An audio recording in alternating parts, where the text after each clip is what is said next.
Merhabalar, ben Yüksel, kanalıma hoş geldiniz. Görüldüğü üzere bir patik çalışması yapacağız. Bu Instagram sayfam Çanta Turkuaz'a gönderdiğiniz modellerden biri. Benim de hoşuma gitti. Evde gayet güzel, şık kullanabileceğimiz bir model olduğunu düşünüyorum. Şöyle pardon, hep çanta ördüğüm için patik ipleri diye satılan iplerden herhangi biri fark etmez. Ve 3 numara ama 1,70 milimetre tığ kullanıyoruz. Şöyle kenara çekelim ve 16 zincir çekerek başlayalım. Bir tane ilmeği şöyle sıkılaştıralım ve üzerine 16 ilmek çekelim.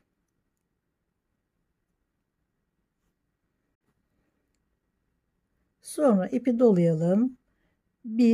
İlk baştaki 1 2 3 dördüncü zincire.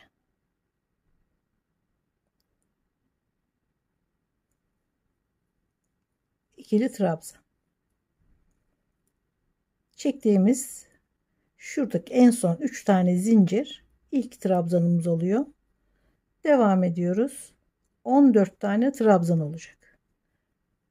Zincirin sonuna kadar.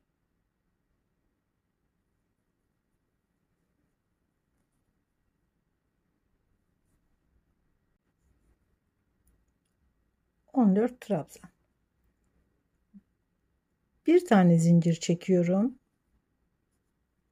Doluyorum ve şu en son trabzanın dibine batıyorum.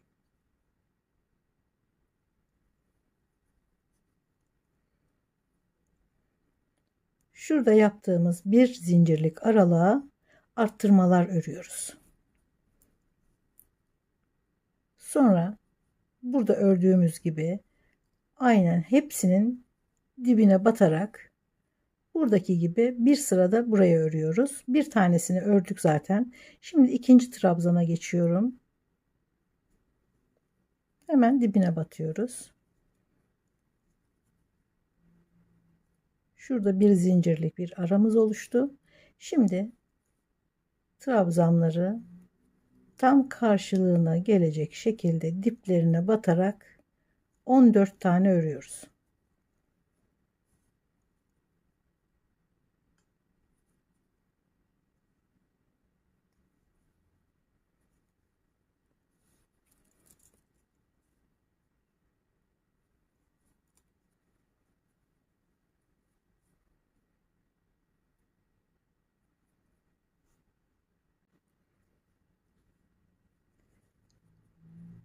...16 zincire 14 trabzan, araya bir zincir ve her bir trabzanın dibine bir trabzan örerek 14 tane de bu tarafa trabzan ördük. Şimdi buraya da bir zincir. Şurada ilk trabzanımız şu 2 tane zincir çekmiştik. Bu zincire değil, yanındaki trabzana batıyoruz, en tepesine. Ve ilmek kaydırıyoruz. Şimdi burada bir trabzan şurada eksilttik gibi duruyor. Hemen onu şu şekilde telafi ediyoruz. 2 tane zincir çekiyorum ve aynı yere sırayı kapattığım trabzanın üzerine bir kere daha batıyorum. 2 trabzan. Yani aynı ilmeğe batarak 2 tane trabzanı tekrar örmüş oldum ve devam ediyorum.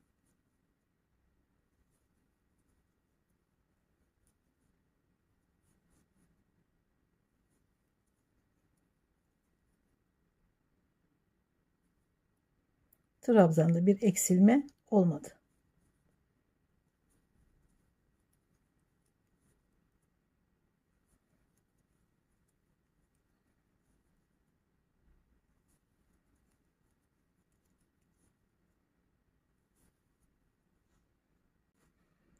Şimdi arada bir zincir çekmiştim. Oraya geldim. boşluğa, o bir zincirlik boşluğa bir tane trabzan.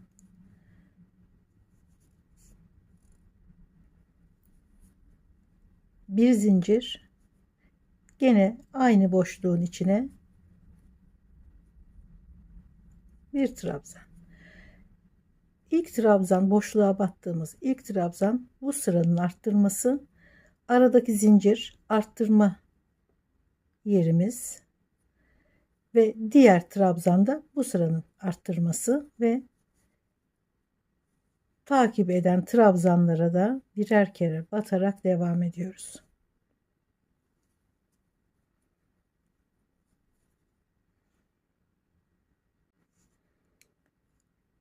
Trabzanları ördüm. Şimdi buradaki boşluğa geldim. Oraya da hemen arttırma trabzanı, bir zincir, tekrar diğer kenarın arttırma trabzanı.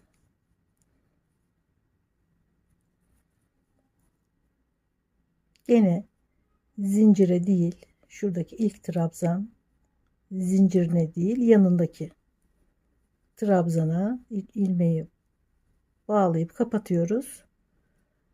2 zincir, bu bir trabzan, gene aynı yere bir kere daha batıyoruz. İkinci trabzanı örüyoruz.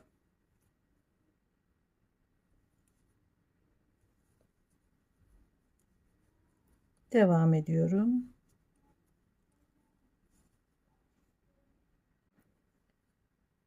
Gene köşeye geldim. Bir zincirlik boşluğa bir arttırma trabzanı, bir zincir, bir arttırma trabzanı. Sonra gene trabzanların üzerine batarak devam ediyorum.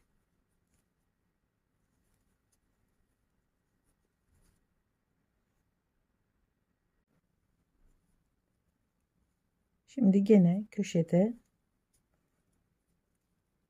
bir arttırma, bir zincir, bir arttırma aynı boşluğun içine. Burada bir tane tek trabzan görüyoruz. Oraya da bir tane trabzan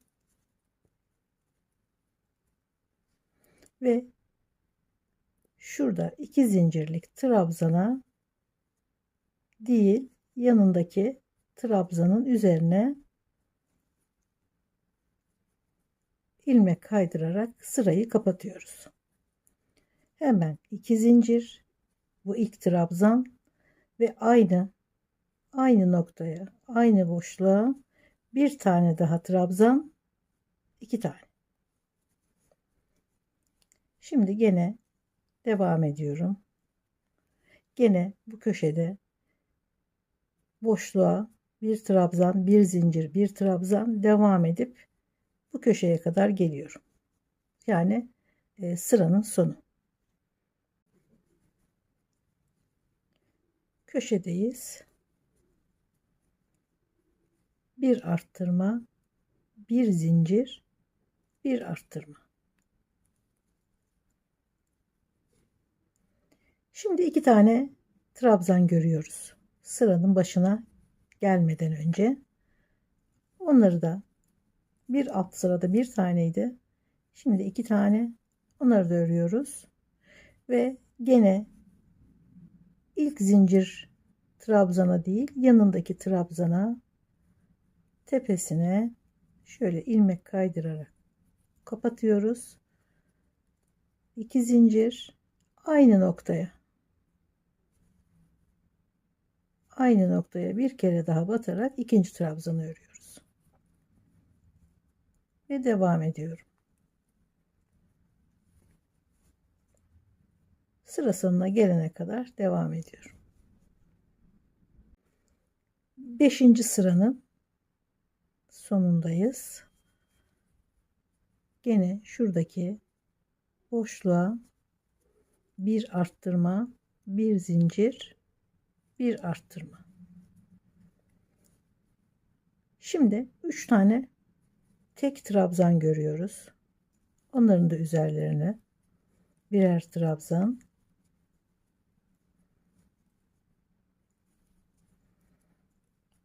Sırayı gene baştaki değil yanındaki trabzana ilmek kaydırıyoruz. 2 zincir ve aynı noktaya, bağladığımız noktaya bir trabzan daha ve devam ediyoruz. Bu patiğin burnu için, bu bir küt burun dediklerini sanıyorum. Bu küt burun içinde 6 sıra şu parmak bitimine kadar yeterli. Eğer daha geniş patik yapmak isterseniz ki bu 37-38 ayak numarası, daha geniş olmasını isterseniz ki zaten kim giyecekse ona göre öreceğiniz için ölçeceksiniz. Şu parmak bitimine kadar geliyorsa örgü orada bırakın. Daha fazla ilerletmeyin. Daha geniş olmasını isterseniz de şu buralarda çektiğimiz o bir zincirleri 2 zincir yapabilirsiniz. Trabzanları 1-2 tane arttırabilirsiniz. Yani birer tane değil de ikişer kere batabilirsiniz. Ve 38'den daha yukarıdaysa ayak numaranız, o zaman da şuradaki trabzan sırasını arttırabilirsiniz. Bir, en fazla 2 tane, 2 sıra. Şimdi son burun sırasını örelim. 6. ve son sırada şu yandaki bir zinciri çekmiyoruz. Arttırmayı örüyorum. Tekrar bir arttırma daha örüyorum. Arada zincir yok. Devam ediyorum.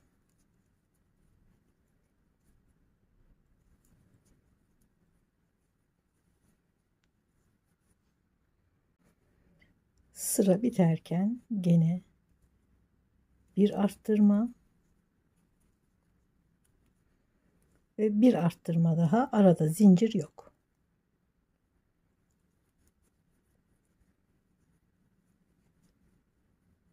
Şuraya zincir çekmiyoruz son sırada ve devam ediyorum. Burada 4 tane trabzan görüyoruz başa gelene kadar, bunları da örüyoruz.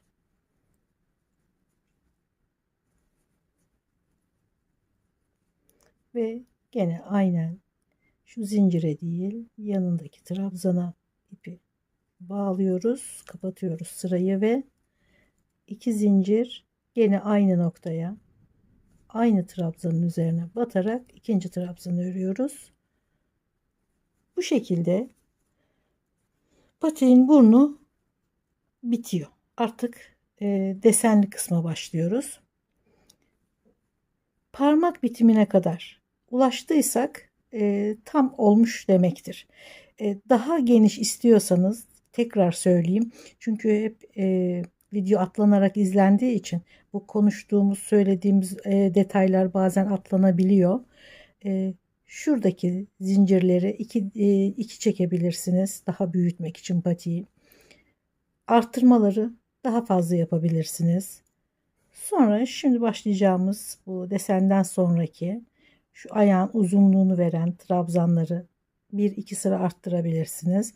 Ya da biraz daha kalıntı, biraz daha kalın iple de aynı ölçülerle daha büyük patiye ulaşabilirsiniz. Şimdi hemen desenli kısmı örmek için sıraya devam ediyorum ve 25 trabzan örüyorum.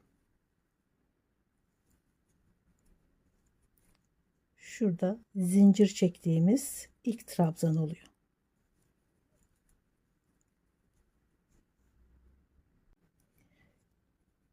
Şuraya 25 trabzan ördüm.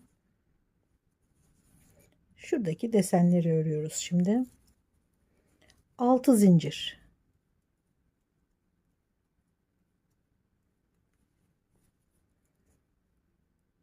1, 2, 3, 4, 5, 6. trabzanın üzerine bir sık iğne. Bir tane daha. 3, 4 tane sık iğne. 6 zincir.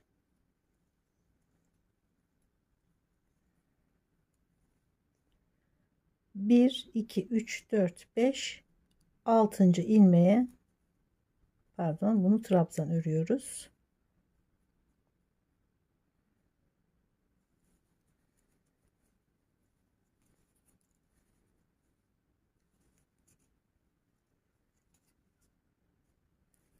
Şimdi trabzanlarla devam ediyorum. Evet, sırayı bitirip bir üst sıraya çıktım ve tekrar trabzanlarla desenin başladığı noktaya geldim. Şimdi bu boşlukların içine 8 trabzan örüyoruz.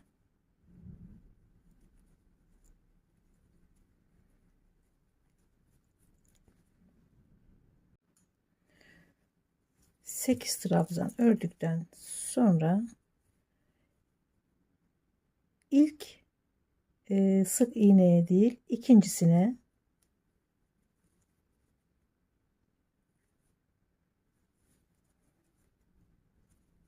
bir sık iğne ve yanındakine, başlarda birer taneye batmıyoruz. Ortadaki 2 tane sık iğnenin üzerine ördükten sonra gene boşluğun içine 8 trabzan.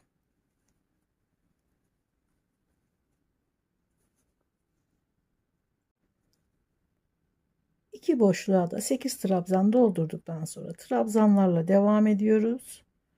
Tekrar bir üst sıraya çıkıp şurada tekrar şuradaki trabzanın, yani şu 8 trabzana başlamadan önceki şuradaki trabzanın 2 gerisine gelerek bitiriyoruz. Buradan sonra şuradaki 3 boşluklu deseni öreceğiz. 2 ilmek gerisine kadar.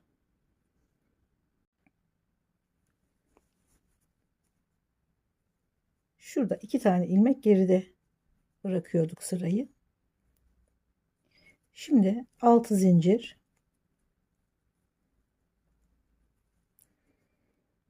1 2 2 de 8 tane trabzandan sayıyoruz. 4 ilmek. 1 2 3 4.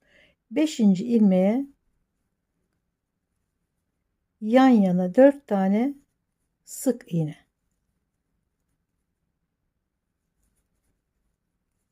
İki ilmek kalıyor. Şurada ördüğümüz gibi 4 tane sık iğne. Gene 6 zincir, 1 2 3. ilmeğe 1 2 3 4 sık iğne, 1 2 3 4 5 6 zincir, 1 2 3 4 5. ilmeğe trabzan. Trabzanlarla devam ediyoruz.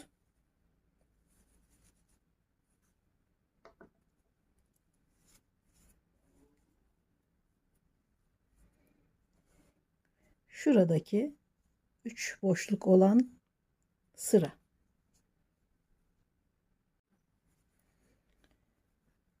Desenin başına kadar ördüm. Şimdi boşluğun içine gene buralarda ördüğümüz gibi 8 trabzan.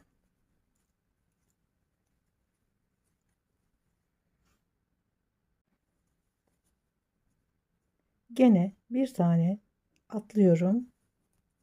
Ortadaki 2 tane sık iğneye 2 sık iğne örüyorum. Başlardakileri atlayarak, sonra tekrar 8 trabzan.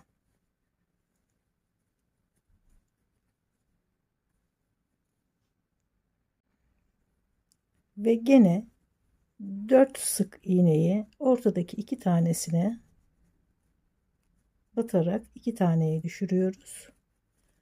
2 sık iğne. Gene boşluğun içine 8 trabzan.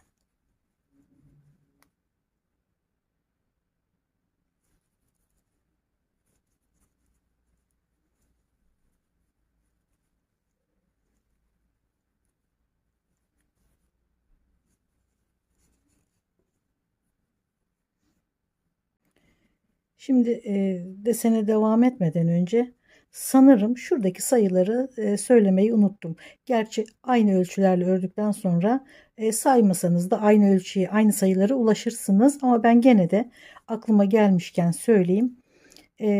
14, 16 zincir çektik. 14 trabzan. Sonraki sırada 16, 18, 20, 22, 6. sırada 24. Yani 24 bu tarafta, 24 de bu tarafta, toplam 48 trabzana ulaşmış olacağız. 6 sıra burun ördükten sonra. Bunu da söyledikten sonra desene devam edelim. Burada 8 trabzan örmüştük. Bunun 4 tanesini gene örerek devam ediyorum.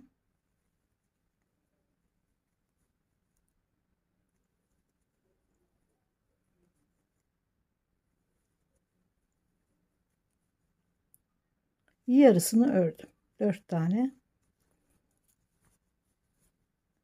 Gene 6 tane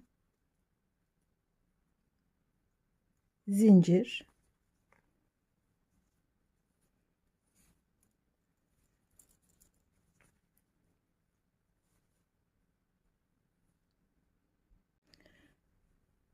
Şuradan 1 2 ilmek sayıyoruz. 3. ilmeğe 1 2 3 ve 4 sık iğne. Buradan da 2 ilmek kalıyor. Burada da. Gene 6 zincir çekiyoruz.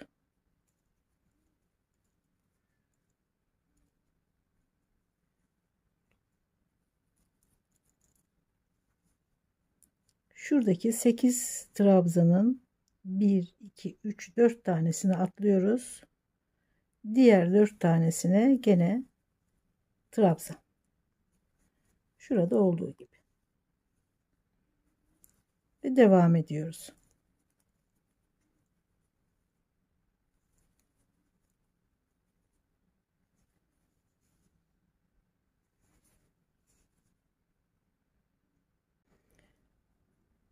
Zincirin başladığı yere kadar trabzanlarla devam ettim.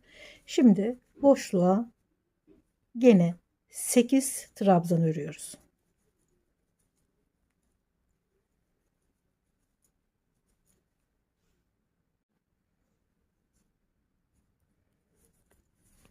Sonra 4 tane sık iğnenin bir tane atlıyoruz. Ortadaki 2 tanesini gene sık iğne örüyoruz. Sonra 8 trabzanlarla devam ediyoruz.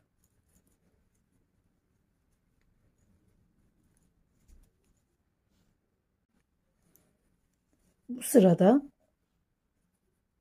tek boşluğa düşürüyoruz deseni. Burada 6 zincir çekeceğiz. O yüzden şurada yaptığımız gibi 8 tane trabzanın 4 tanesini örerek geçiyorum boşluğun ortasına kadar. Şimdi şu boşluğun ortasındayım.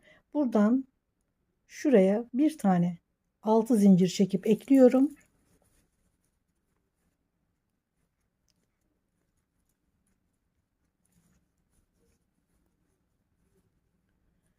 Burada 1 2 3 4 tane ilmek var. Buradan da 1 2 3 4 tane ilmek atlayıp 5. ilmeğe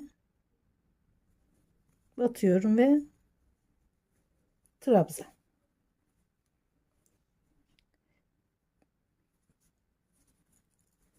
ve trabzanlarla devam ediyorum.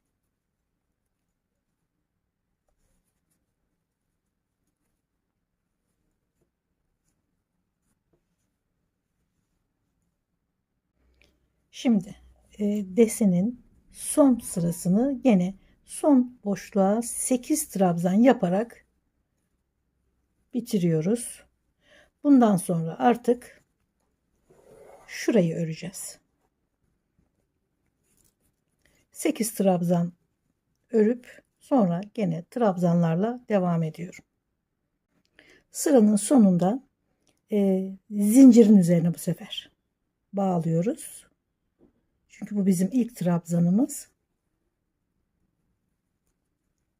Ve sırayı bitiriyoruz. Şimdi bunu buradan koparıp tekrar başlayacağız. Hemen ipi şöyle bir sıkıştıralım ve nereden başlıyoruz? Şurada 8 trabzan vardı boşlukta. Şöyle tutalım 8 trabzanı. Şuradaki trabzanları sayalım. 1, 2, 3, 4, 5. ilmeğe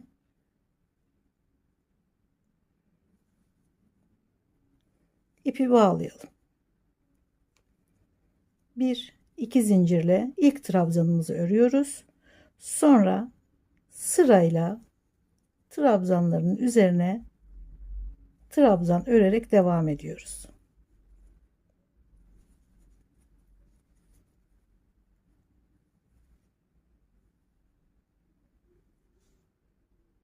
Sıraya başlarken şuradan 4 tane ilmek bırakarak 4 ilmek yani geriden başlamıştık.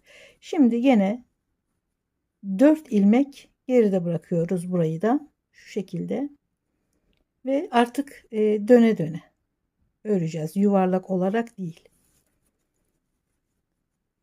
2 zincir çeviriyorum bir üst sıra için. Bu bir trabzan. Şimdi yanındakine batıyorum. Şuraya.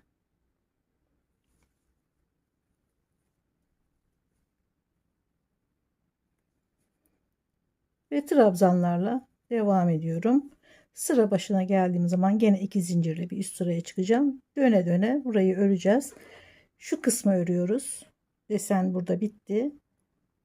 Şurayı örüyoruz. Ben 9 sıra ördüm. 9 sıra sonra topuktan toparlayarak bitireceğiz birkaç sırada. Topuğa tam gelmeden biraz geride bırakarak 9 sırayı ördüm. Siz de ayağınıza ölçerek yaparsınız. Şimdi şu 9 sırayı ördükten sonra ufak bir örgü daha yapıp patiyi bitiriyoruz. 9 sıra ördükten sonra şimdi topuk kısmında bir toparlama yapacağız. Ayağı güzel oturması için 2 zincir bir üst sıraya başlıyorum. Yanındakine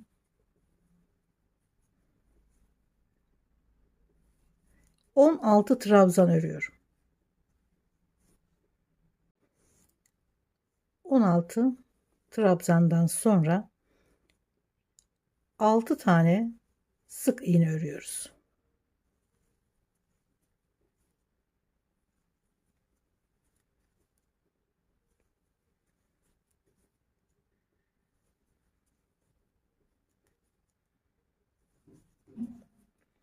Sonra gene 16 trabzan.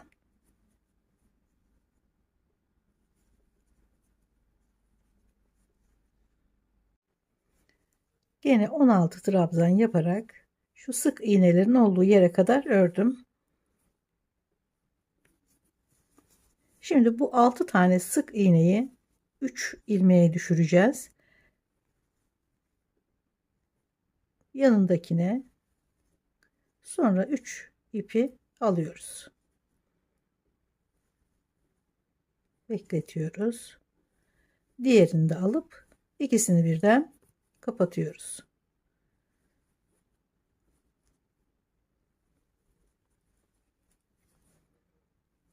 Şimdi gene 16 trabzanı örerek devam ediyorum.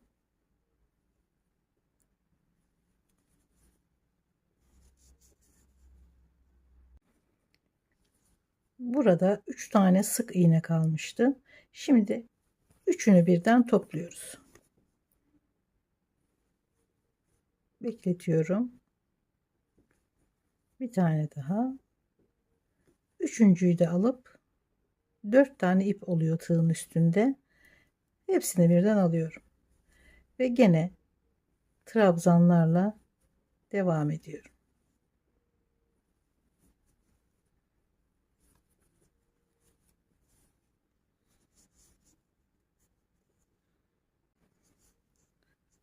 Şimdi iki tarafı birbirine dikiyoruz. Şöyle dışa doğru çeviriyorum.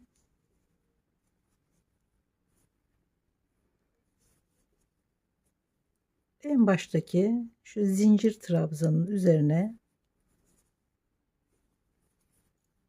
birleştiriyorum. Sonrasında şöyle bir yükseltelim bir zincirle. Aynı yere bir kere daha batalım.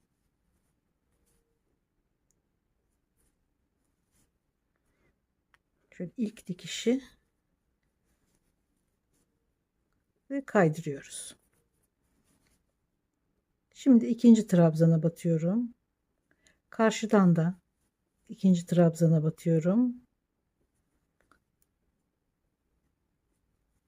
Ve kaydırıyorum.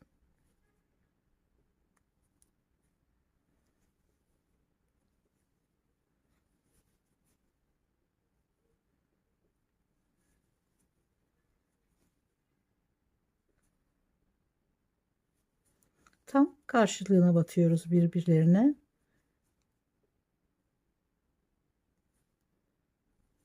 Dikiş bittiğinde trabzan sayıları da eşit olduğu için batmadığımız trabzan kalmaması gerekiyor.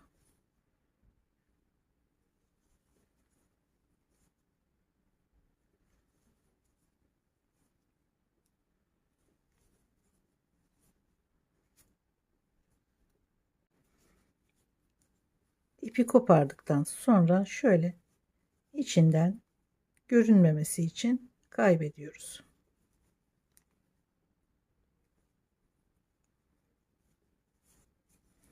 Şimdi son bir örgü yapıyoruz.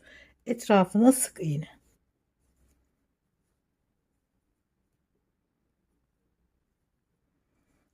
Şuradan takalım ipi. Trabzanın içine bağlıyorum. Ve aynı boşluğa 2 tane sık iğne. İpi de şöyle arkadan yürütelim, kaybedelim.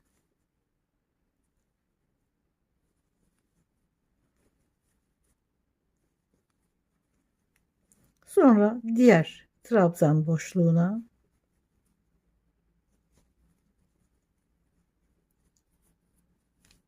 şuradaki trabzanların boşluğuna batarak her boşluğa 2 sık iğne.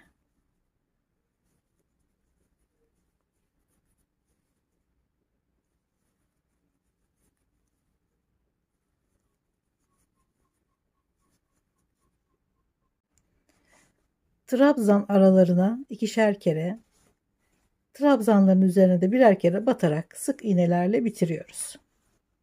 Bu deseni daha önceki eski videolarımdan birinde plaj elbisesinde kullanmıştım. Gerçekten güzel duran zarif bir desen. Umarım beğenmişsinizdir. İp 60 gram gitti. Geride 40 gram bir ip kaldı. Bu da aynı ipten, aynı patikten bir tane daha örmez. Fakat bir çocuk patiği çok rahat çıkartabilir. Videolarımı beğeniyorsanız ve bundan sonrakileri de izlemek isterseniz beğenmeyi ve abone olmayı lütfen unutmayın. Kanalıma destek amacıyla. Görüşmek üzere. Hoşça kalın.